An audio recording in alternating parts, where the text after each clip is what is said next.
Hii ni Mtoro TV. Naam, mtazamaji, kutokea eneo hili la makao makuu ya Baraza la Waislamu Tanzania BAKWATA, tuko hapa katika msikiti huu Mohamed wa Sita, ambapo leo ni siku ya kwanza ya ufunguzi wa dua kubwa ambayo itachukua takriban siku 3. Si kina baba peke yao, hata kina mama wamekuja hapa, kila mmoja kwa namna yake kuji jinsi gani ambavyo wao wameguswa ama wamevutiwa na dua hii. Labda tufahamu jina lako, na huu ukiwa ni mwaka wa pili toka kuanzishwa rasmi kwa hii dua na Mufti na Sheikh Mkuu wa Tanzania. Unadhani BAKWATA wamechelewa ama ni wakati sahihi kwenda nayo sasa hivi? Mimi naitwa Mwanaidi Hamadi Ngoda.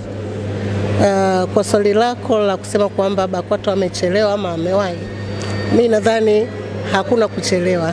Huu ni wakati sahihi, kwa sababu kitu hufanyika katika ule wakati ambao Mungu ameupanga, hasa ukizingatia kwamba kilichokuwa kinafanyika leo ni kuhusiana na mambo ya dini.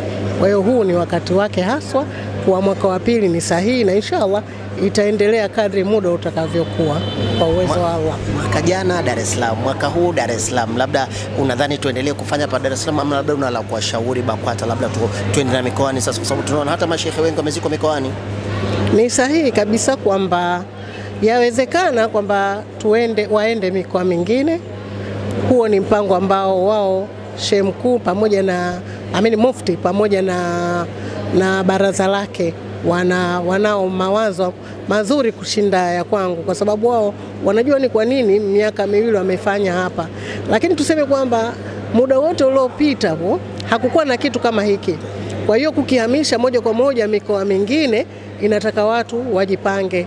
Naamini Mufti wetu ni makini pamoja na baraza lake, watafanya kile ambacho wanaona ni muhimu. That's why umeona kwamba wanasema, nimemsikia Mheshimiwa Mahizi akisema mikoa yote itafanya kitu kama hiki.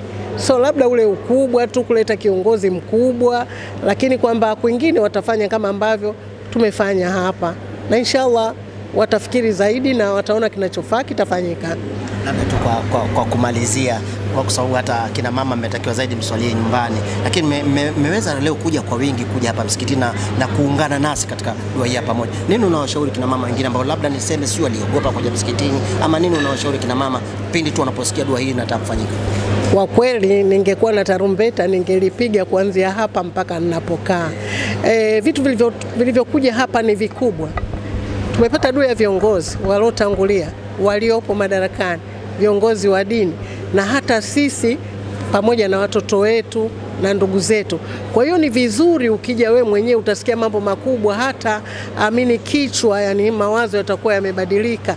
Unaweza ukajua unafanya ibada we peke yako, unamjua Mungu kwa vile ambavyo umemjua, lakini unapokuja mahala hapa unashangaa, kuna mtu mwingine unamwona kabisa huyu hata nauli amepata wapi, lakini kwa sababu anajua anatajwa Mwenyezi Mungu na Mtume Muhammad sallallahu alaihi wasallam wamefika hapa. Kwa hiyo niwatangazie kina mama, kesho na kesho kutwa wallahi hamna kukosa.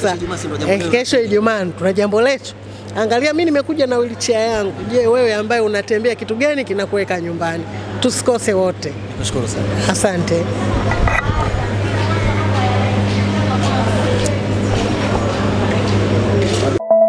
Hii ni Mtoro TV.